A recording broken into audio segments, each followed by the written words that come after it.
Let me describe your last few days. You knew exactly what you needed to do. You wanted to do it. And somehow, you didn't. Instead, you picked up your phone, just for a second, and then 20 minutes vanished. And afterwards, you felt worse. Not rested, not entertained, just empty. And a little disappointed in yourself. Here's what Thibaut Meurisse wants you to understand. That isn't laziness. It isn't a character flaw. It's chemistry. And there are billion-dollar companies who understand that chemistry far better than you do. Today, we're taking your focus back. So let's start with the culprit, dopamine. Dopamine is a neurotransmitter, and its real job is reward anticipation. It's what makes you look forward to good things. Chocolate, a kiss, a message from someone you like. Your brain stores that pleasant memory and then pushes you to do it again. Which is brilliant when it's working for you.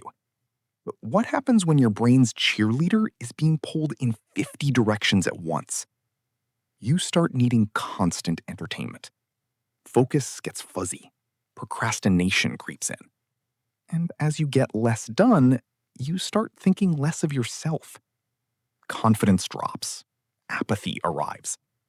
And before you notice, you're fussing over tiny things while your actual dreams sit on the sidelines. Sound familiar? Then you might be ready for a dopamine detox. So what is it? A dopamine detox is a deliberate period of stepping away from the quick-fix, high-reward behaviors that flood your brain with dopamine, the endless phone checking being the obvious one. The point isn't punishment. It's to make you capable of appreciating the deeper pleasures again. And it does something else, too. It creates room for reflection. When you declutter your mind, you can finally look inside it and get closer to what you actually want. So, stay with me, because we're going to look at the science behind why this works. Picture your brain as a city, and the buildings in it are neurons. For you to move, feel, or think, those buildings have to talk to each other. And they do it by sending chemical messages called neurotransmitters. Dopamine is one of them. But here's the part people get wrong. Dopamine isn't the pleasure chemical. When it's released, it doesn't guarantee you'll enjoy anything at all. In fact, feeling hollow right after getting the reward is completely normal. We chase that stimulation, thinking it will fulfill us. It rarely does. Think of that day you spent in bed watching Netflix, chocolate crumbs across the blanket. In the moment, the world stops. You needed a break from constantly performing. And honestly, sometimes that's exactly right. Let's give those days credit for keeping us rested and alive. But how did you feel afterwards? Because there's a difference between resting and escaping. Constantly escaping reality through fleeting satisfaction will never fulfill you. It won't give you love or connection or belonging or any sense of purpose. So ask yourself honestly, what actually satisfies you? And how does it make you feel afterwards? Now, here's where it turns into a trap. The more often you trigger dopamine, the more you crave triggering it again. And that's a loop. Shopping, streaming, work, alcohol, scrolling, all of it ends the same way. Lost focus, low productivity, no fulfillment. And your focus is valuable. Valuable enough that some of the largest companies on earth are competing for it. You watch one video and the algorithm immediately serves another. Not because it's good for you, but because the longer you stay, the more you're shown and the more you buy. Every notification is engineered to make you drop whatever you're doing and hand over your time. Think about what actually happens when your phone buzzes. You expect a like, a message, something good. And that expectation is the dopamine hit before you've even looked. Then comes overstimulation. It happens when you keep engaging in things that create quick bursts of pleasure and reward, and those feelings vanish almost instantly. Meanwhile, the goals that would genuinely fulfill you don't feel fun at all. So why strain for a distant reward when the world offers you one right now? Because short-term rewards slip away like sand through your fingers. But you could spend that same time building a sandcastle you actually care about, one worth protecting. Some of this isn't your fault at all. It's inherited. Sugar and fat release dopamine because, for our ancestors, they meant survival. Dense calories, stored energy. The people who craved them lived. So you can thank evolution for your taste in dessert. But that same wiring is what drives overstimulation today. And social media does something similar. It trains you to expect instant feedback. A like, a comment, a reply, which is the exact opposite of how real long-term goals actually work. Here's the strange part. We jump from one quick pleasure to the next, trying to fill an emptiness, when sometimes you need that emptiness. You need the space so something meaningful can grow in it. Fill it with junk food and endless scrolling, and you'll have no appetite left for what actually matters. And there's the comparison problem. You scroll through everyone's highlights and feel like you're falling behind. And that feeling makes you reach for the quick fix even harder. So try asking yourself 2 questions in the moment. First, what feelings am I inviting with what I'm doing right now? And second, where is my focus? And where do I actually want it to be? Let's pause for a second, because the second half is where this gets practical. If this is landing for you, hit subscribe. It's free and it means the next breakdown finds you automatically. And here's something worth sitting with, given what we've just covered. Free content is easy to consume and easy to forget. But the moment you actually invest in something, you show up differently. You pay attention. You act on it. That's exactly why we opened channel memberships. Deeper breakdowns and exclusive content for people ready to take that first real step. The link's below if that's you.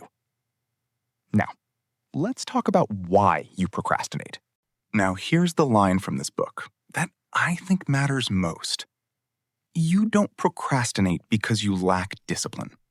You're not incapable, and you're not undeserving of what you want. You procrastinate because you're overstimulated. So let me ask, how often do you actually feel calm and focused? Picture a typical morning.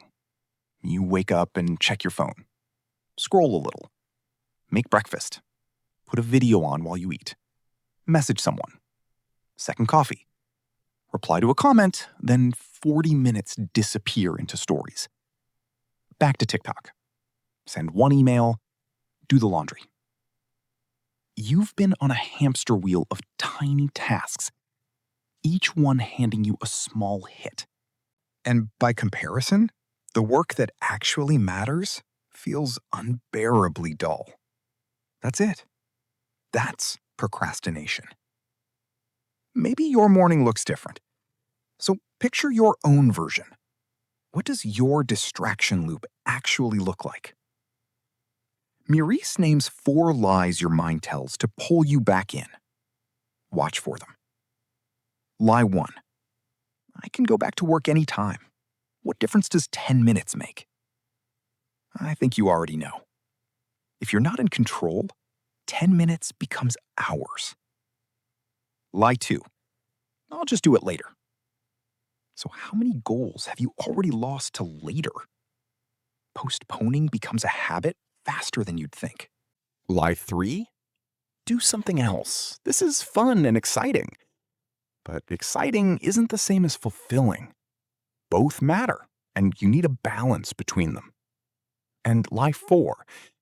If I don't check my messages, I'll miss something. But opportunities are everywhere. There will always be more. Here's a quick exercise. Rate each of those 4 lies from 1 to 10, based on how often it gets you. That tells you exactly what's keeping you overstimulated. Now, productivity. Meurisse breaks it into 3 parts: consistency, impact, and focus. Consistency means building a routine. Impact means choosing what genuinely matters most. And for focus, 4 things. Eliminate your distractions. Work in the same place at the same time each day so your brain stops negotiating. Just start, because concentration and inspiration usually arrive after you begin, not before. And work in uninterrupted blocks. 45 minutes on, 10 to 15 minutes off. So let's get to the detox itself. Its whole purpose is to lower your stimulation level until your mind can handle important, difficult work again. Meurisse gives 3 versions. The first is the 48-hour detox.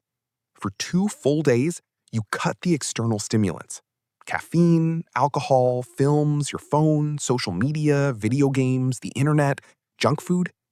In their place, meditate, walk, journal, read, do yoga, get outside, sleep well, eat well. Just exist for a while. And don't fear the boredom. Emptiness is where new thoughts come from. The second version is the 24-hour detox. Exactly the same for a single day.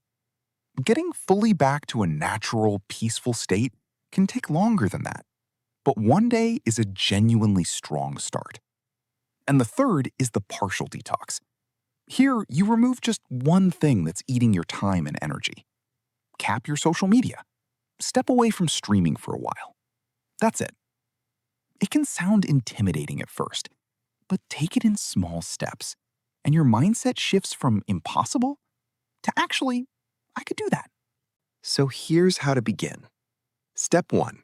Write your do's and don'ts. What are your genuine biggest distractions? Not mine, not anyone else's. Listen to what feels true for you. Step 2. Build in friction. Make the bad habit slightly harder to reach.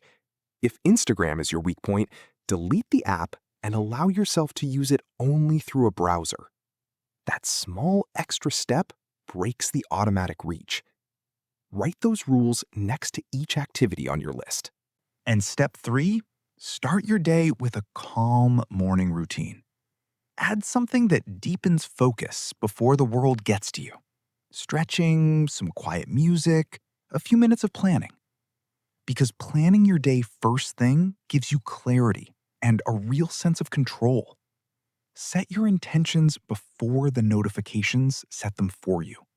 Highly stimulating activities cost you control of your attention, and over time, they reshape your ability to focus at all. Society has built countless ways to hijack your dopamine.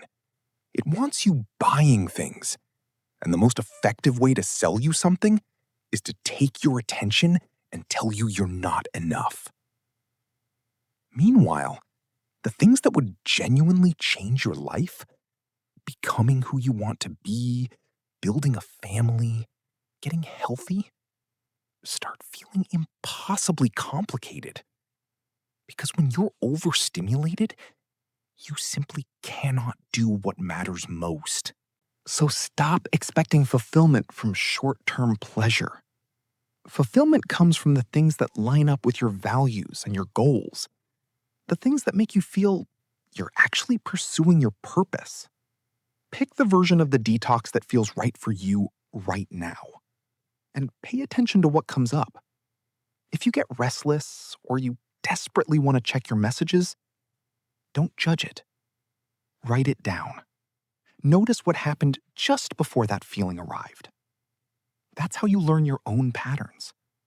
And know this: winning the battle for your focus is continuous. Sometimes you'll have to start over. That's normal. So here's your challenge. The next time you catch yourself deep in an overstimulating activity, stop and ask, Was that worth my time? Did it improve my life at all? What's one step that would make this better? And what single task, if I finished it, would change the most? Because you have to have power over your environment, not the other way around. Your life goes where your focus goes. Before you go, subscribe so the next breakdown reaches you. If you're ready to genuinely invest in this change, take a look at the channel membership below, because information you pay for really does hit differently.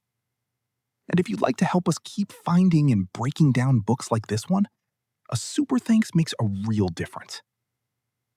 Now tell me in the comments, which detox are you choosing?